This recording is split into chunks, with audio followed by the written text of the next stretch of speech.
हा राजकीय पक्षाचं आंदोलन नाही, हा जन सैलाब आहे, लोकांच्या भावना आहेत। ज्या पद्धतीनं आमच्या शाळेमध्ये जाणाऱ्या चिमुकल्या मुली महाराष्ट्रामध्ये सुरक्षित नाही आणि सरकार ऐकायला तयार नाही, प्रशासन पूर्ण सरकारच्या दबावाखाली आहे। अशा या परिस्थितीमध्ये बदलापूरमध्ये सुद्धा जनसामान्यांनी आंदोलन केलेलं आहे आणि हा राजकीय आंदोलन नाही, हे आम्ही पहिलेही सांगितलं।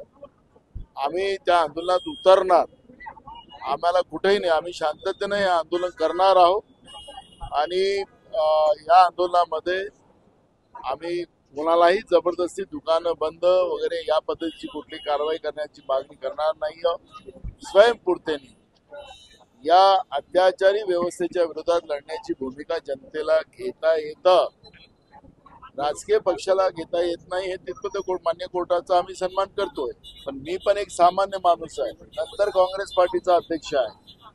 पण जे महाराष्ट्रामध्ये चाललेलं आहे ते एक सामान्य माणूस म्हणून मी हे सहन करणार नाही आणि मला लोकशाहीमध्ये जे माझ्या संविधानाने मला अधिकार दिलेले आहेत त्या अधिकारामध्ये माझ्या जनभावना मांडण्याला कोणीही थांबवू शकत नाही। कोर्टाने असं म्हटलंय की राजकीय पक्षांनी बंद पुकारला तर त्यांच्यावरती कारवाई करा आणि तुम्ही बंद जर पुकारता। अहो मी पहिले इथला एक नागरिक आहे, जनसामान्य व्यक्ती आहे। मी ज्या भावना बदलापूरमध्ये त्या जनतेच्या पाहिल्या, त्या परिवाराच्या ज्या ऐकल्यात, त्या भावनेच्या आधारावर मी राजकीय पक्षाचा नंतर आहो।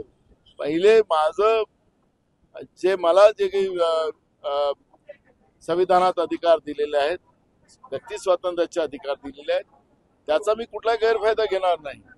पण हे सरकार आंधळं-बहिरं झालेलं आहे आणि या आंधळ्या-बहिऱ्या सरकारला आम्हाला आमच्या भावना व्यक्त करायच्यात आणि ते आम्ही करू।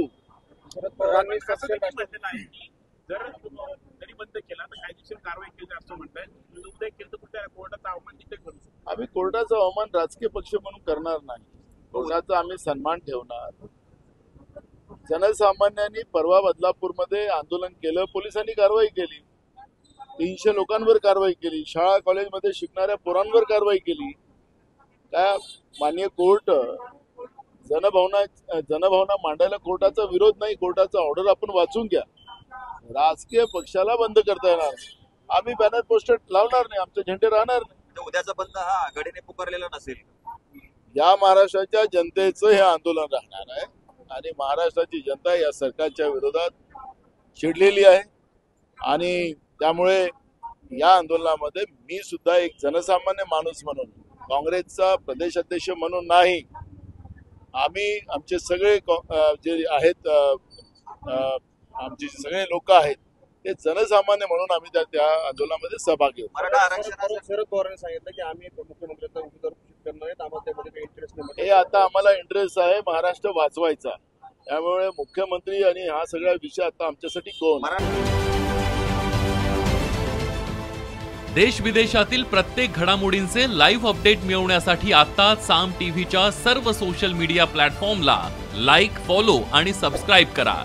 तसंच सर्व नोटिफिकेशनसाठी बेल आयकॉन प्रेस करायला विसरू नका।